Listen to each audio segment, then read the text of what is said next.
Beverly Hills mansion is the site of a gruesome discovery. The buckshot-riddled bodies of a Hollywood media mogul and his wife. Jose Menendez had kind of a sketchy reputation. At first, it appears to be a mob hit. But the real truth shocks investigators and ignites an international media firestorm. These were a pair of very troubled parents. They raised a couple of very troubled kids. You sicken me. And the family narrative ended in horrible tragedy. For this bloodbath was the work of the couple's own children. A bloodbath foretold in a screenplay written by one of the sons. You just have to read the screenplay to know what Eric's fantasy was. When the story broke that he and his wife had been massacred in their Beverly Hills home, it was huge. Greedy rich kids kill Ozzie and Harriet on a Sunday night in Beverly Hills. It's gonna be really messy. I mean, how awful is that, to know that your children, the people you gave birth to, are murdering you? Nobody knew what their defense could possibly be. The testimony of Eric and Lyle Menendez was some of the most dramatic moments I've ever seen in a courtroom. I just fired until there was nothing left. Meet Lyle and Eric Menendez, two privileged brothers destined to inherit an empire, until murder made them famous.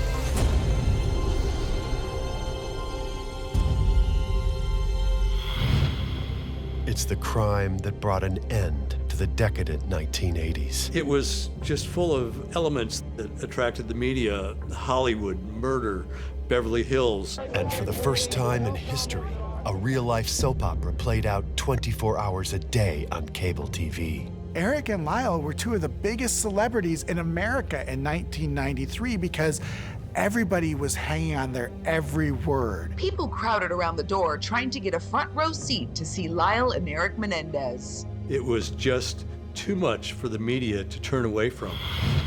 They were the seemingly perfect family, living a seemingly perfect life, whose children almost committed the perfect murder. And America was consumed with one question: what could possibly motivate these two brothers to commit an unthinkable human slaughter? The Menendez family was the personification of the American dream. Jose's family came from Cuba to get a better life. While attending Southern Illinois University, Jose Menendez meets Mary Louise Kitty Anderson. Kitty Menendez was a small-town girl from Illinois who'd been a beauty queen. He married Kitty.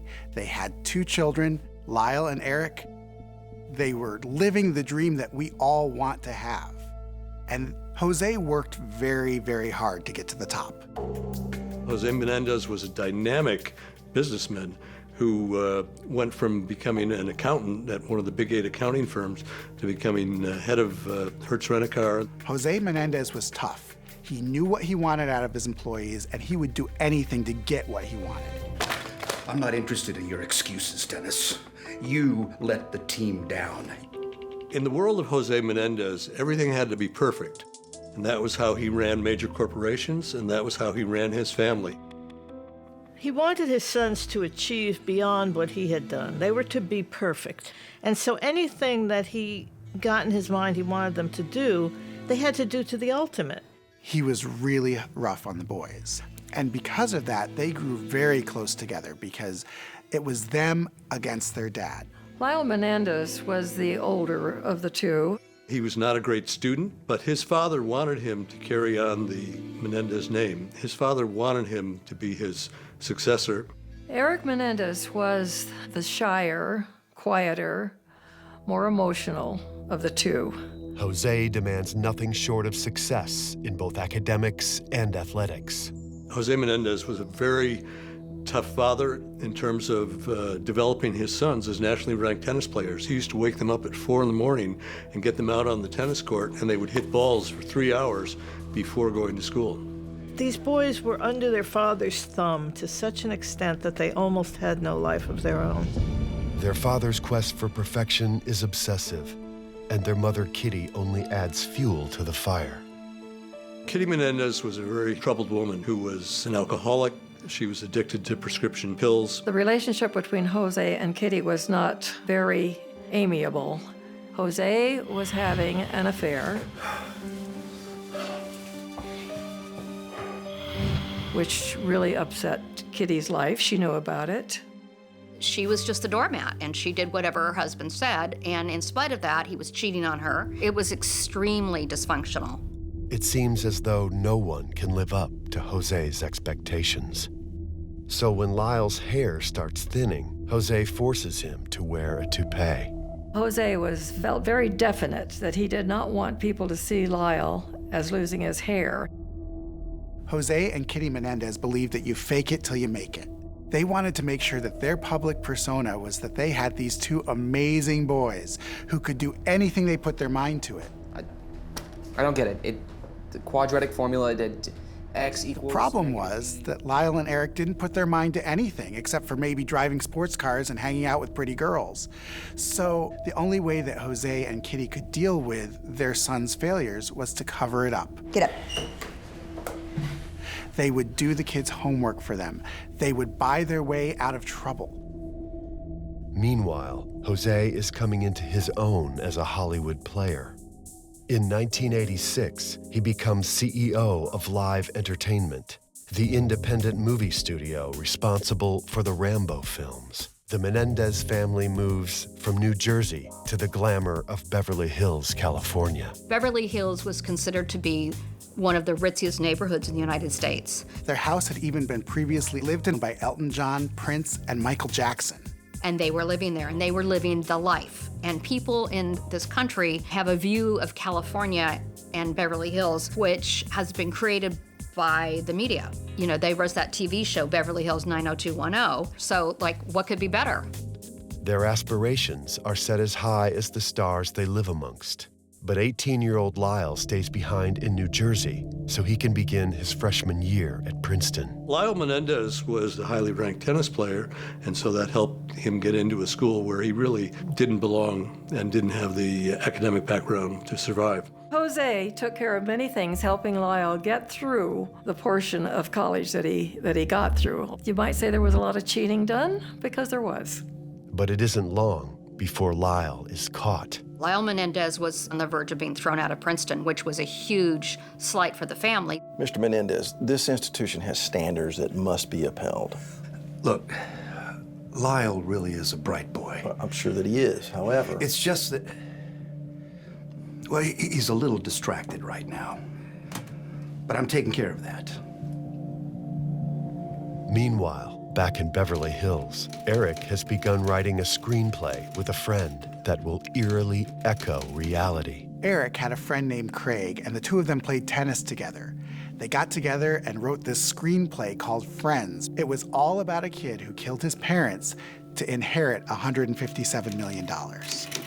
I just don't think you can kill them off in Act 2. You gotta maintain suspense, at least for another act. Okay, well then when can we get to the break-in? You just have to read the screenplay to know what Eric's fantasy was. When Lyle comes home for summer vacation, he finds an easy money source when he and Eric begin robbing houses. They steal over $100,000 in cash and jewelry before they are caught.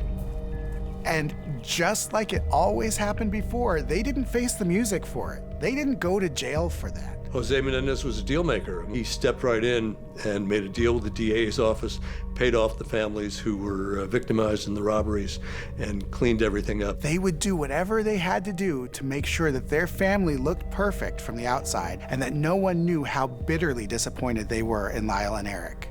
But the boys know there are consequences waiting for them. You sicken me, both of you. Do you realize how much money you're costing me? Not to mention ruining my good name. I need to think. Now, Lyle was involved in this, but Jose wanted to protect Lyle's reputation. Eric, lucky for you, you're still a minor. You're gonna take the fall for your pathetic older brother. You did this alone. So ultimately, Eric took responsibility for the robbery. And I swear to God, Lyle, you're gonna owe me for this. For the rest of your life. You understand me? Jose Menendez was a dictator, kind of like a Castro. And he ruled the roost with tyranny, not with love and affection, with tyranny. So ultimately, they came to a point where they really feared their father. So Lyle and Eric come up with a plan to finally gain their independence. They managed to buy some shotguns and had devised this plan to kill their parents. So why shotguns? Jesus, I already told you this. It's the quickest way. We have to make sure that they're dead. Lyle was a little dim, and I think on his own, Lyle wouldn't have done it. I think Eric was the mastermind. Eric Menendez was the brother who co-wrote a screenplay about killing your parents and inheriting $157 million. And I believe Eric Menendez was actually the shrewder and the more intelligent of the two brothers. I don't think you're an idiot. Then why are you treating me like one? I'm not treating you like an idiot. I'm trying to stay out of prison, and I don't know what you're doing. However the decision was reached between the two brothers, it would become a reality on August 20th, 1989. On the day of the murders, the Menendez brothers were living a life that teens across the country would love to have. There was tennis, there was watching TV, there was going shopping at an upscale mall, and then they were going out to the movies. Eric and Lyle Menendez left the house at about 8 o'clock, told their parents that they were going to see a movie nearby. And they never went to the movie.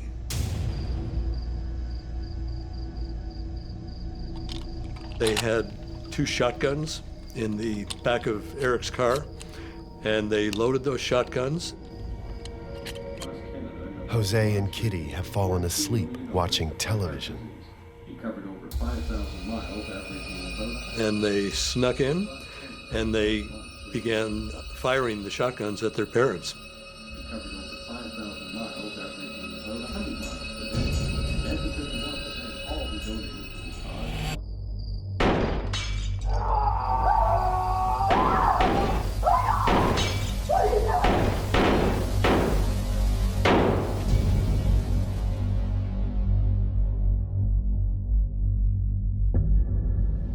The brothers shower and change in the guest house, dump their guns and clothes, then return and dial 911.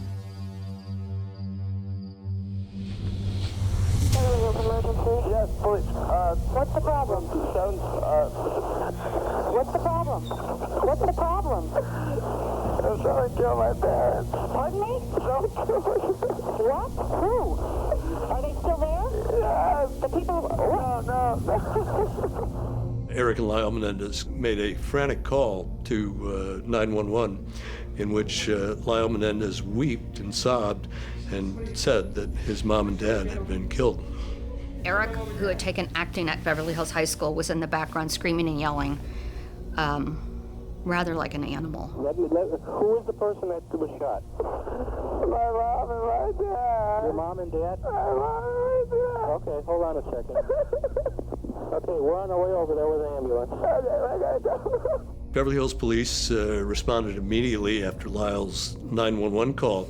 The brothers are out on the sidewalk and they're sort of beating their chest and rending their clothes as if it were some sort of really cheap Hollywood production. When detectives enter the mansion, they are confronted with a horrifying scene. 45-year-old Jose Menendez is soaked in blood and slumped over on the sofa.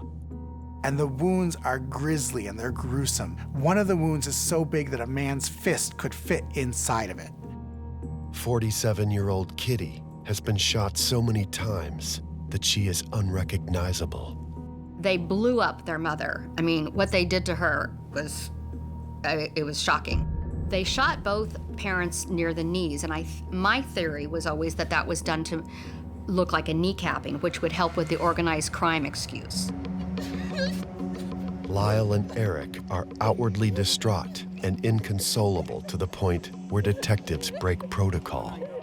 The detectives treated them like grieving children rather than suspects. Beverly Hills PD handles 1 murder a year, okay? LAPD handles dozens of murders a week. If LAPD had shown up, it would have been a far different thing. An interesting fact is that the police did test the hands of Jose and Kitty Menendez for gunpowder residue, and they found none. And they did not test Eric and Lyle Menendez because they thought they were so emotional and they wanted to be sensitive. And if they had, they would have caught the brothers that night. Instead, detectives bring the brothers to the Beverly Hills Police Department for questioning. The sons told the police that they suspected their father's business had something to do with the death of their parents, and that it was probably some sort of organized crime hit. But just 20 minutes into the interview, Eric breaks down. There was a lot of, they're there, son, we want you to feel better. We're gonna be friends. We're gonna help you get over this. So rather than letting Eric collect himself and then continuing with the questioning, the cops let them go home, which allowed them to figure out their story a little bit more. Meanwhile, news of murder in Beverly Hills travels fast. When the story broke that Jose Menendez and his wife had been massacred in their Beverly Hills home, it was huge. It was probably the biggest thing in Beverly Hills since Sharon Tate was killed.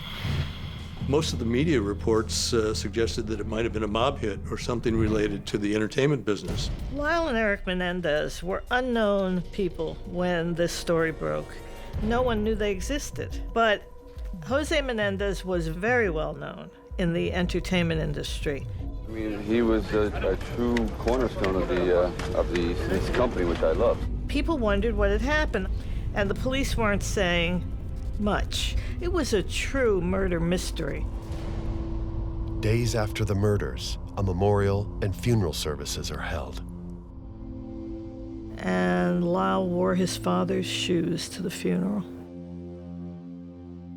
The thing about him wearing the father's shoes was symbolic of the fact that his father had always wanted him to be the next Jose Menendez. We never wanted for anything. They were the most loving and giving parents any child could ever ask for. I respected my father, and I adored my mother. Lyle speaks for 30 long minutes on his admiration for his parents. Eric, however, remains silent. It's interesting that Eric decided not to speak because he was the one with the acting background. For whatever reason, he decided not to. But Eric and Lyle's apparent grief is short-lived. Eric and Lyle Menendez, within a few weeks, received an insurance payout, and they went on a spending spree.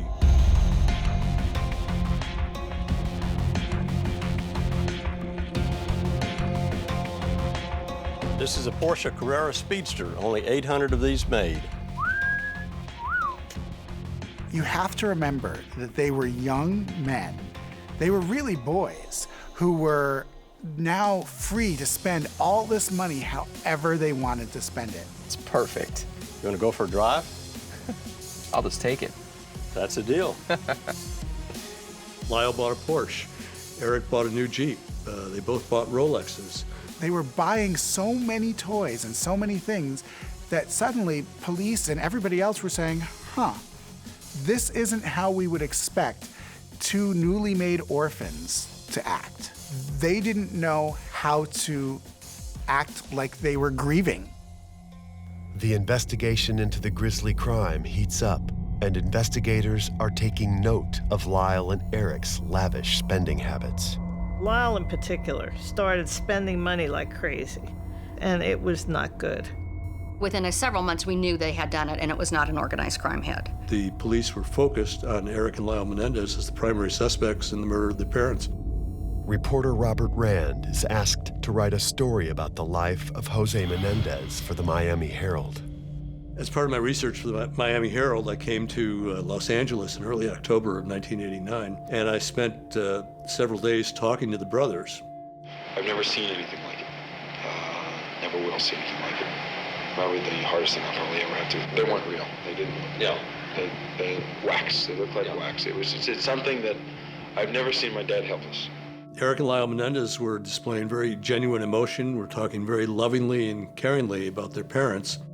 You know, I think that possibly if Lyle and I would have been home, if we would have been able to do something about it, maybe my dad would be alive. I definitely would give my life for my dad's. There was no suspicion of them publicly at the time I met with them, and there was absolutely no reason for me to be suspicious that he was not being genuine with me. But on October 31st, 1989, Eric has a sudden change of heart. After the murders, Eric seemed to have suffered the most in terms of hysteria, the sleeplessness, the other things that indicated he was very traumatized by killing his parents. I mean, boo-hoo. Roughly 10 days after I spent this day talking with Eric Menendez about his family, Eric Menendez called Dr. Jerome Oziel and said that he needed to come talk to him about something. Dr. Jerome Oziel, a therapist previously used by the Menendez family, is stunned by what Eric tells him. Maybe it was just too big of a secret for Eric to keep, and he had to tell someone. So he went and told his therapist that, yes, I killed my parents. Lyle and I did it together. I didn't think we'd ever actually go through with it. Dad was gonna cut off the inheritance, and we saw this TV show. What TV show? It's the Billionaire Boys Club. The Billionaire Boys Club is a 1987 film chronicling the true story of a murder set amidst a social club for sons of wealthy families. So his therapist says to him, bring Lyle here. We need to talk to Lyle too. And that was the beginning of the end. You stupid idiot! Lyle. Dad was right about you. You're weak. Right down to your core. Lyle, I'm bound by doctor-patient confidentiality. And you! If you say anything to anyone about this, I swear to God, you'll be next. Lyle, shut up! Lyle, I'm your therapist. I'm here to help you. I'm on your side. Please, sit down. Hey, let's talk about our options here. Lyle and Eric were seeing a therapist. I was also seeing that therapist.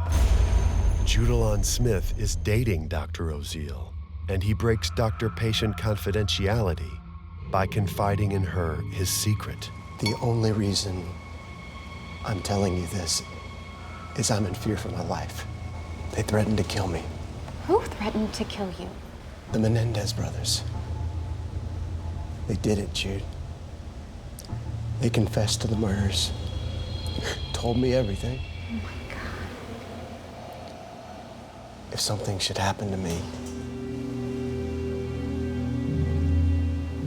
someone has to know. Oziel decides to try to get the confession on audio tape in case it's ever needed. Dr. Oziel told the brothers that perhaps they should record an audio tape that would show that they had remorse just in case they ever were arrested. And it was at this time that he invited his girlfriend, Judalon Smith, to sit in the waiting room just in case anything crazy took place or the brothers started making threats. That was how I ended up there and how I overheard parts of the conversation. Once we started, nothing could stop us. We couldn't change the plan because it was formed perfectly. So we just went ahead and did it. That's it.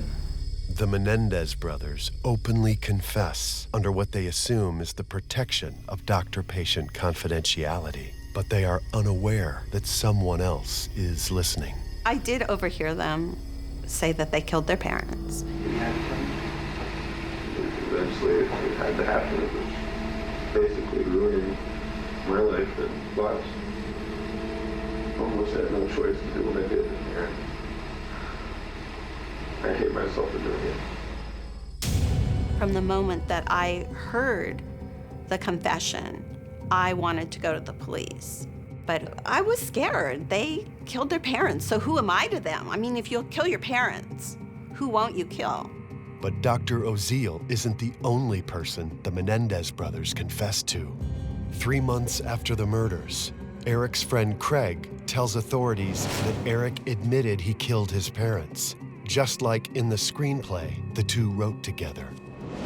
Officers ask Craig to wear a wire and attempt to get the confession again.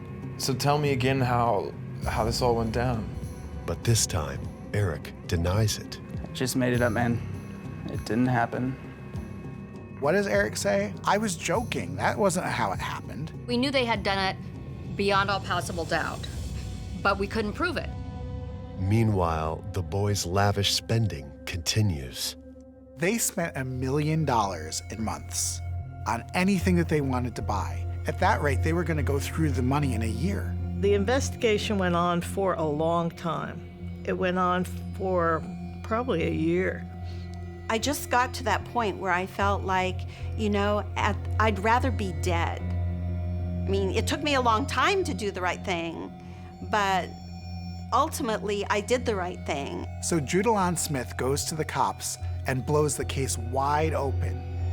It's all on tape, right in Jerry's safe. The Beverly Hills Police got a search warrant and seized the audio tapes. Jerry Oziel was freaked out when the police came back to his house with the audio tapes. He was jumping up and down and saying, "I'm in danger, my wife's in danger, Judalon Smith is in danger, you need to listen to these tapes right now." And so the Beverly Hills Police, they listened to the audio tapes and they heard the confession of Eric and Lyle Menendez to murdering their parents. When Eric Menendez took his courage beyond belief, beyond strength, and there was no way I was going to make a decision to kill my mother without Eric's consent. I didn't even want to influence him in that issue. I just let him sleep on it in a couple days. We knew that the brothers had killed their parents. It was time to arrest everyone.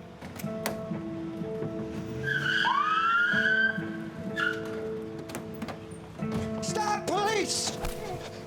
Lyle Menendez, you are under arrest. You have the right to remain silent. Anything you say can and will be used against you in a court of law. Later that afternoon, Lyle Menendez was arrested coming out of his house with two friends from Princeton. You're going to jail, buddy.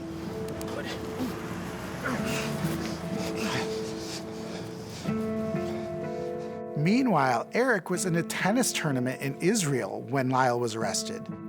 And when he heard that Lyle had been arrested, it took him 3 days to come home to turn himself in. When finally it came out that they were charging Eric and Lyle, it was an enormous story, just enormous. I mean, two rich boys who had everything. The combination in Beverly Hills, murder, the movie business, a beauty queen wife, a show business father, executive. It was just too much for the media to turn away from. It became a firestorm of national coverage. There were oddities about it. I mean, just the fact that it was on Elm Drive, which had been the name of a horror movie, and the fact that in Beverly Hills, people don't get killed. Everybody knew who they were. Everybody wanted interviews with them. It's gotten to the point where some people will do just about anything to get into Judge Weisberg's courtroom to see and hear the Menendez boys. I was really surprised at kind of the groupies that have been here for a while. You have to keep remembering that these aren't actors pretending to be the Menendez brothers. They're actually them. I think they're really cute. I think Eric Menendez and his brother are very nice looking. For young kids like this, that was exciting. They were in Hollywood now. They were stars. Eric and Lyle make their first courtroom appearance, but it is clear they are not taking their charges seriously. These kids had never had any consequences for their actions because whenever they did anything wrong, their dad was there to fix it.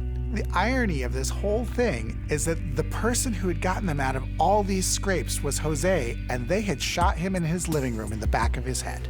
Although the brothers no longer have their father to bail them out, they do still have his money. They immediately got representation, and the representation they got was incredible. They got Leslie Abramson. Leslie Abramson was just a masterful attorney, and watching her in court was like watching great theater. And their lawyers were fighting like mad to keep this audio tape confession they had made with their therapist out of evidence. The defense claims admitting the tape violates doctor-patient confidentiality, and it takes 2 years for a judge to make a final ruling. The stakes couldn't have been higher. If they used these tapes, the boys would be convicted. If they didn't use these tapes, there wasn't even enough evidence to try them. And then suddenly, boom, the announcement is made. You say anything to anyone about this, I swear to God, you'll be next. Lyle, shut up!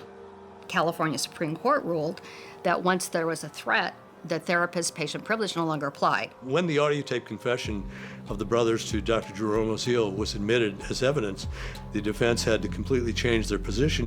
It takes another year before the brothers finally have their day in court, and the defense team rebrands the image of the Menendez brothers as the Menendez boys. It was lining up to be the trial of the century.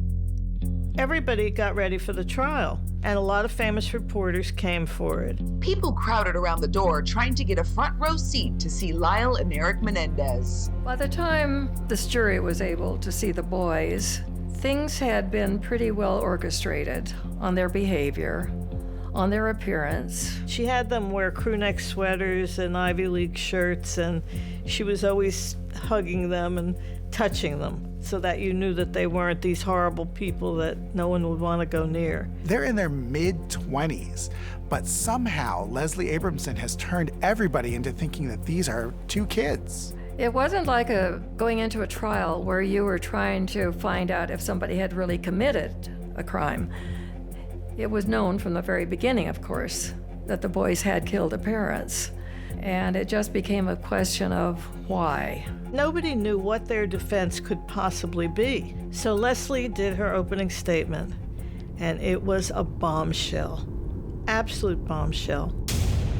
What Leslie Abramson presents sends shockwaves through America. She said that these boys had been sexually and mentally abused by their father.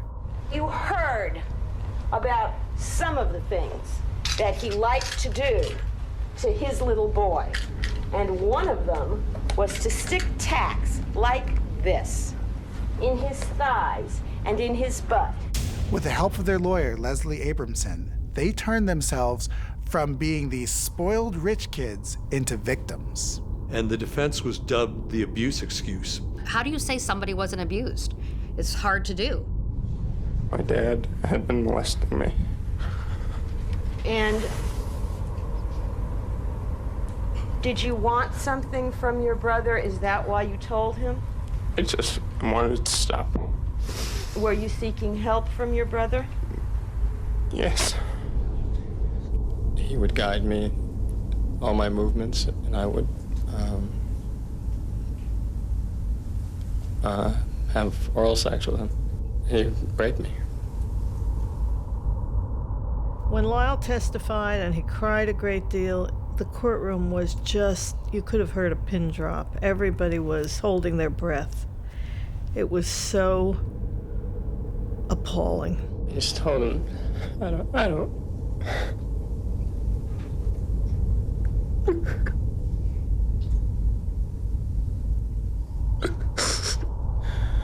I just told him that I didn't want to do this, and that it hurt me.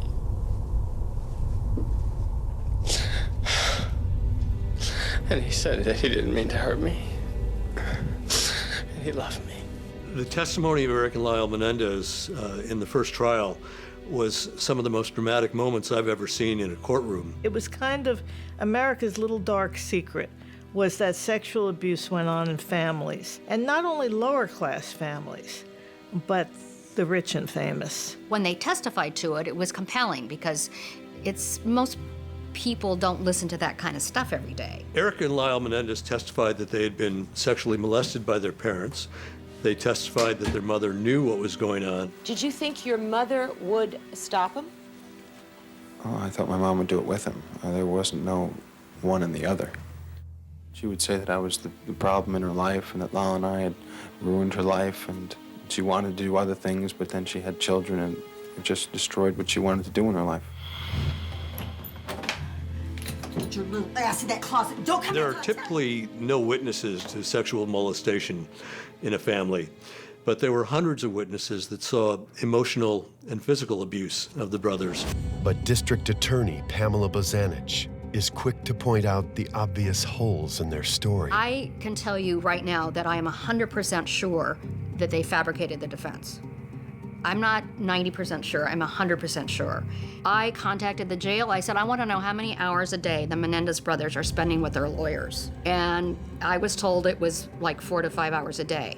I would think anybody, even a bad actor, would be able to do that, especially if your acting is to save your life. So the actual legal defense, which people are confused about, was that the brothers claimed that they were in fear for their lives, that their parents were going to kill them. The brothers claim they were marked for death for threatening to expose their parents' abuse. I told them that I would tell everybody I would tell everybody everything about him.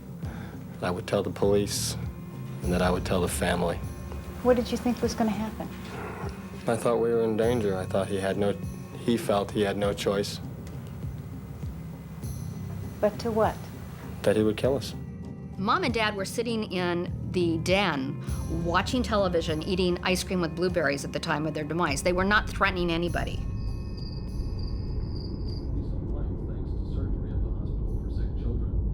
But will a jury be convinced that this is all self-defense? I was giving him ammunition, and we were just loading as fast as possible. There was light coming in from the hallway, from the TV. We just burst through the doors, and I started firing.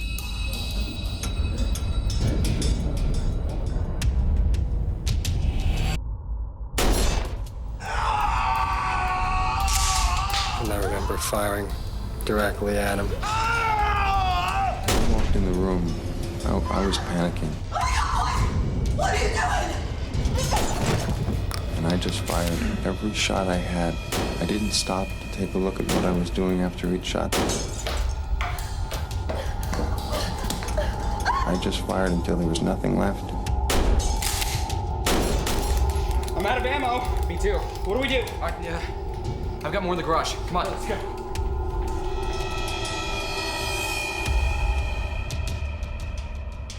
Despite being shot up to 8 times, Kitty Menendez is still alive. You reloaded? Said yes. Yes. I heard a noise coming from my mom.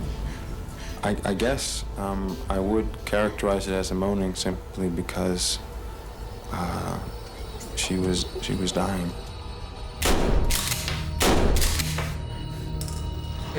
Hey. Shoot him in the kneecap. It looked like a mob hit.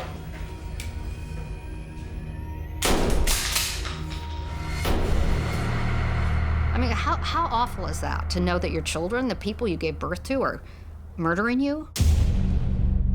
With the brothers on the witness stand, District Attorney Pamela Bozanich goes on the attack. This is not a hard case at all. This is what happened. These two people were sitting there watching television, and they got slaughtered by their sons.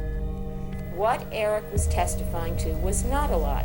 His family really was this sick. It really was a dreadful and strange place to grow up. And for all of those children who were severely abused, for all those children whose parents put them in the hospital in truly life-threatening situations, this defense is an offense. Keep in mind, this is the best defense Daddy's money could buy. You almost got away with it, didn't you? Yeah, you characterize it that way. I mean, I remember them talking about they picked up all the shell casings. Why did you pick up the shell casings? For fingerprints. Well, heck, obviously you premeditated. America was torn, whether they believed Lyle and Eric or not. And as it turns out, the jury was torn as well. Once you tell the story, and it winds up being a horror story, you have a better chance of getting an acquittal. Something that these boys said must have convinced some of the jurors, because there were 2 hung juries at the end of the trial, and a mistrial was called. Since our last report to you, we have been unable to move closer to agreement on any of the counts. Judge Weisberg was embarrassed by the lack of verdicts in the first Menendez trial. The public was outraged. People were screaming on talk radio, how could these jurors not convict the brothers? The brothers admitted that they killed their parents. How could they not convict them? So they go to trial again, and all the distractions have been removed. There's no cameras in the courtroom. There's no big media press. In the second trial, Judge Weisberg changed a lot of major evidence rulings and did not allow the family history to come in during the guilt phase of the trial. In the second trial, Lyle did not testify. Okay? Well, how do you put up your abuse excuse if you can't testify? It was not nearly as colorful. It was not nearly as much of a soap opera. It was much drier, and it wasn't nearly as exciting as Menendez 1. The jury in the second trial was given first-degree murder or not guilty. Well, they said they did it. Okay? So it's first-degree murder. Without those distractions, the jury is able to convict them quickly, both of them, of murder. On July 2nd, 1996, Lyle and Eric Menendez are each sentenced to 2 consecutive life terms with no possibility of parole. And so it had the right ending. Just before Eric went to prison, I was allowed to talk to him on the phone. And I said to him, Eric, do you have any regrets about this? And he said, oh, yes. He said, I regret that I didn't shoot myself instead of my parents. The brothers are classified as maximum security inmates and are sent to different prisons. Eric and Lyle had never had problems getting girls before, and being in jail wasn't enough to keep them away from the ladies. I like to visit them in prison. You're kidding. No. They got hundreds and hundreds of letters from women who were interested in starting up relationships. They even both got married while they were in prison. On July 2nd, 1996, Lyle Menendez marries prison pen pal and former model, Anna Erickson.